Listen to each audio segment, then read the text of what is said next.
Have you ever stood still long enough to hear the quiet voice inside you whisper, "This doesn't fit me anymore"?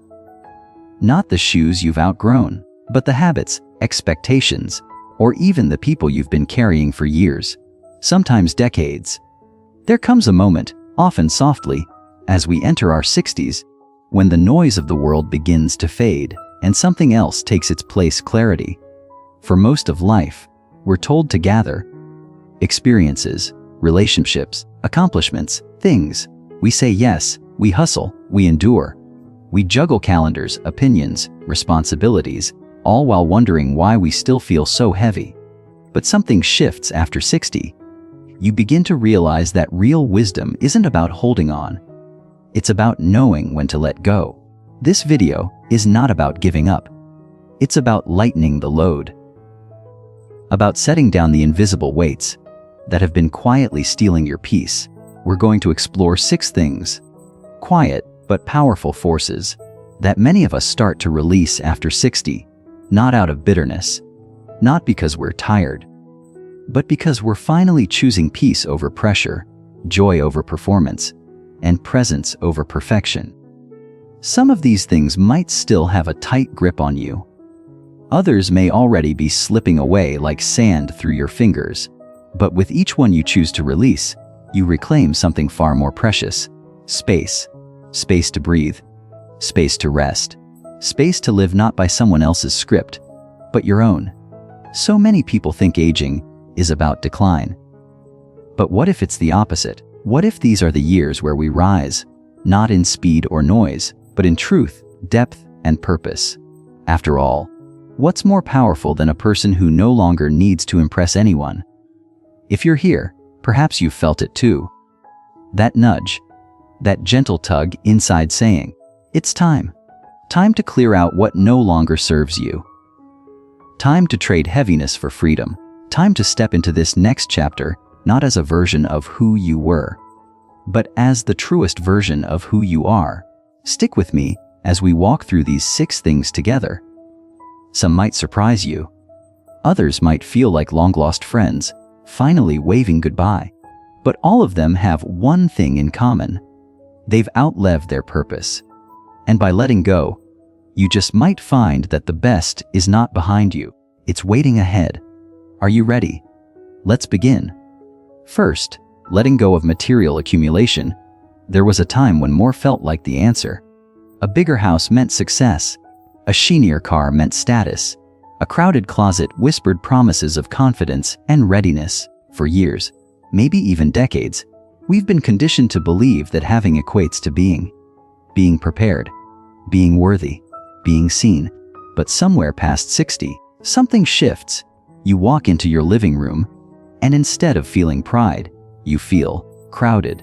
Shelves once lovingly arranged now groan under the weight of items long untouched. Closets overflow with clothes that no longer fit your life or your spirit. Drawers hide cables to gadgets you don't remember buying. And in that moment, a quiet truth rises to the surface. This doesn't bring me joy anymore. Maybe it never did. Take James, 64. For years, he prided himself on his collections. Model trains that sat behind glass, tools he rarely used, suits from a career that had long faded into memory. He'd worked hard. He'd earned those things.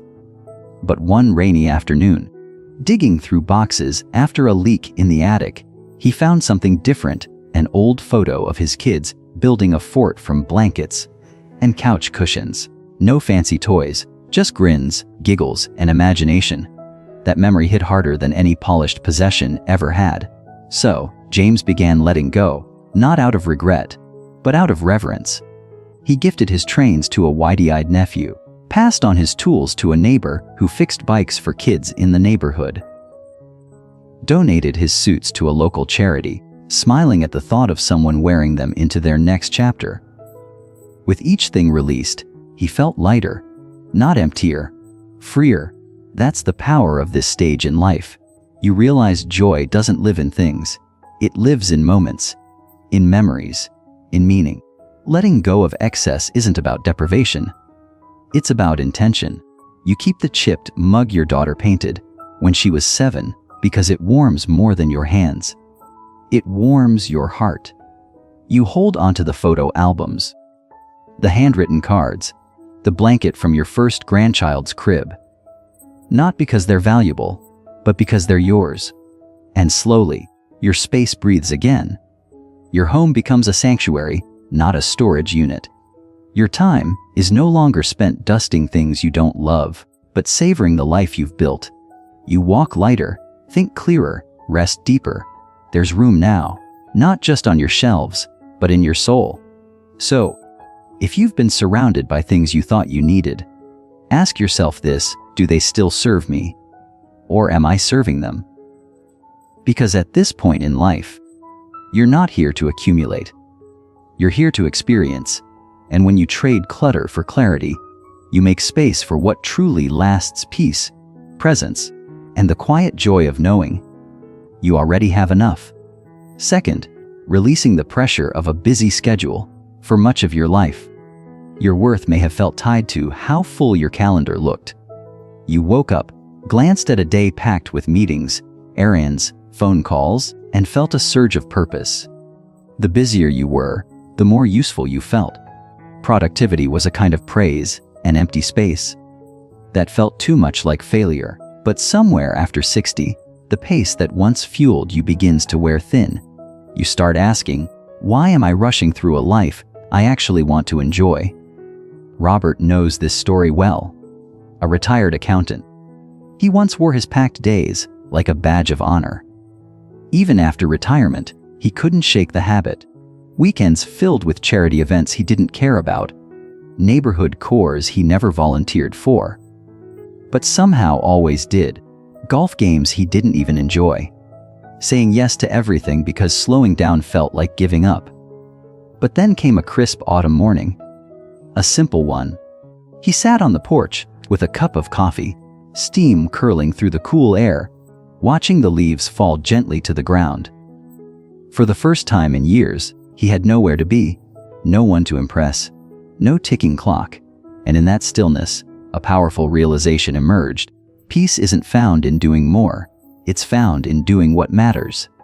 Since then, Robert began to protect his time with the same care he once gave to protecting his clients' finances. Not by locking it away, but by spending it intentionally. He said no to events that drained him. He started savoring mornings, walking slowly through his neighborhood, greeting familiar faces, listening to the crunch of leaves beneath his shoes. That's the freedom many discover after 60. You begin to understand that every yes you give must be worth the no it demands somewhere else. Because time isn't just a resource, it's your life. Letting go of a packed schedule doesn't mean letting go of purpose. In fact, it might be the first time you truly feel purposeful. You sit longer at breakfast, not gulping coffee on your way out the door, but actually tasting the moment. You take the long route home, not to save time, but to enjoy it. You read the book, take the nap, have the long conversation. Because now, you can. You no longer need to prove your value through business. You've done enough. You are enough. So here's the invitation. Clear one thing from tomorrow's to-do list. Just one. And in its place, put something that makes your heart feel lighter. A quiet joy, a slow moment, a deep breath. You'll find that when you stop rushing through life, life finally has a chance to catch up to you. Third, letting go of toxic relationships. There are relationships we cherish for a lifetime, and others we carry out of habit, guilt, or history. We tell ourselves, but we've known each other for so long, or they're family, as if longevity guarantees love.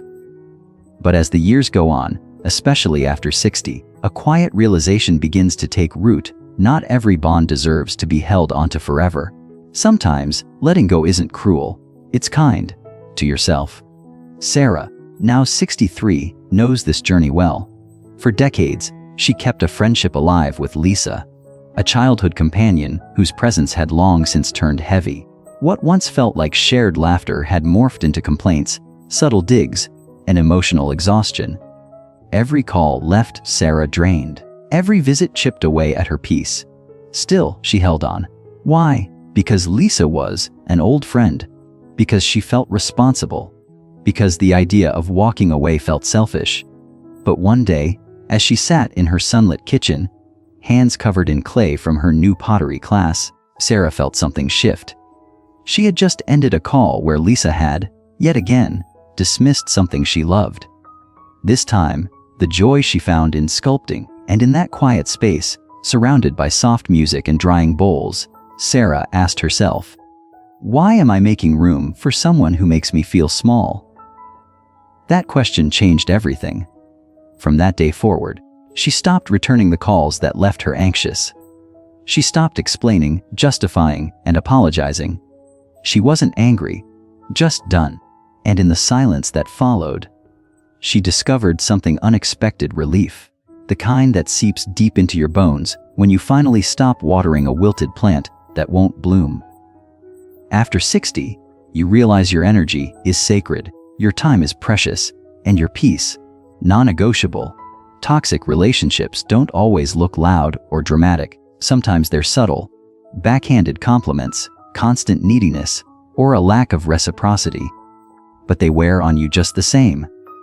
And at this stage, you've earned the right to choose peace over politeness, freedom over obligation. Letting go doesn't mean erasing the past. It means choosing a healthier future. It means filling your life with people who light you up, who ask how you're really doing, who show up with kindness and consistency.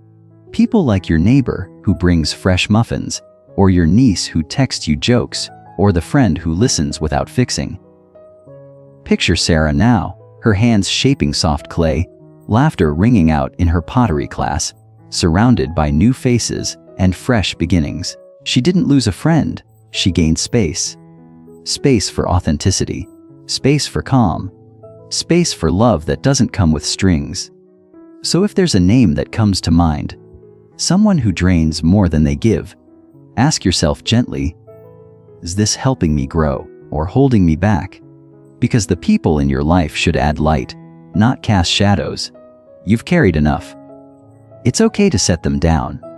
Fourth, releasing worry about others' opinions. For so many years, your life may have felt like a performance, not because you were pretending, but because you were constantly aware of the audience. What will they think if I say this? If I wear that? If I choose this path instead of the one they expect? That question, what will they think, can trail you for decades like a shadow. You dress a certain way, you tone yourself down, you hold back your laughter, your opinions, even your dreams. And over time, without realizing it, you begin to shrink. But something liberating begins to happen after 60. You stop asking that question so much. And when you do ask it, the answer sounds different, softer, wiser. Something like, doesn't matter anymore. Margaret, 61, had lived most of her life in careful compromise. She wore beige cardigans to church, even though bold colors made her feel alive. She smiled through small talk about things she disagreed with, nodded politely when others dismissed her ideas. She was pleasant, agreeable, easy to be around. But she wasn't fully herself. One sunny afternoon, standing in her garden with dirt under her nails and a scarf the color of autumn fire wrapped around her neck, Margaret felt something shift. For once, she wasn't thinking about what the neighbors might say. She was simply being, and it felt right. At her next community potluck, she wore that same scarf. She laughed loudly when someone spilled punch. She spoke her truth gently, but clearly in conversations. And yes, some people raised their eyebrows, but for the first time, she didn't flinch. Because here's the truth: after 60, you realize most of the people you've tried to impress weren't really watching. And the few who were, they never saw the real you anyway. Releasing the need for approval is not an act of rebellion. It's an act of self-respect. It's understanding that your worth isn't up for public vote. It's choosing to dance in your kitchen to music only you like. To wear the earrings your daughter made even if they don't match. To say, actually, I disagree, Without shrinking, you realize that pleasing everyone is a maze with no exit. So you stop running, and in that pause, you find freedom. You speak with more honesty, more warmth, more confidence. You stop editing yourself for every room you enter. And the most beautiful part, the people who truly love you, who see you, don't just accept this version of you, they celebrate it. So let the whispers fade. Let the judgments drift. The world doesn't need another perfect version of someone else. It needs the real you. You've earned the right to take up space, to be bold, to live untamed and unfiltered. Not out of defiance, but out of truth. Because after all this time, you finally understand. The only opinion that truly matters is your own. Fifth, letting go of chasing trends. There was a time when keeping up felt essential. The right jacket, the newest phone, the trending diet or exercise craze. Whether you were 30 or 45, staying in the loop gave you a sense of connection, of relevance, like you were keeping pace with the world. But somewhere after 60, you stop running that race. Not because you've fallen behind, but because you've realized something far more powerful. You no longer need to catch up to be complete. Trends are fast. They're loud. They flash across screens and fill conversations with urgency. This is the look. This is the app. This is the way to live now. And for years, you listened. You adjusted your wardrobe, downloaded the newest tool, swapped routines to fit the moment. But over time, a quiet wisdom settles in. Trends are designed to expire. Your piece is not. Take fashion, for example. You remember the decades, don't you? Bell-bottoms in the 70s, shoulder pads in the 80s, minimalist neutrals in the 2000s. You wore what the magazines told you to wear, not always because you loved it, but because you didn't want to be left behind. Now, you reach for that soft cardigan that's molded to your shoulders just right. Those walking shoes that fit your rhythm, not a runway. You dress not for attention, but for alignment. Your reflection in the mirror smiles back at you, not at a crowd. Technology, same story. Maybe there was a time you lined up for the newest gadget, eager to keep pace. The newest smartphone, the sleekest smartwatch. But today, your slightly scratched phone still holds what matters: your daughter's voice messages, photos of your grandkids, a playlist that lifts your mood. It works. And that's enough. You no longer feel the need to master every new feature or download every new app. If something truly serves you, you'll learn it. If it doesn't, you let it pass, without guilt. And lifestyle trends, you've seen them all. Low carb, high protein, juice cleanses, hot yoga, cold plunges. There's always something new promising transformation. But you've learned what truly sustains you. Maybe it's a morning walk, a hot meal made slowly, laughter around a simple dinner table. Letting go of trends isn't about resisting change. It's about choosing intentional change. You're no longer swayed by what's popular. You're guided by what's personal, by comfort, by meaning, by the steady voice inside that says, I know who I am.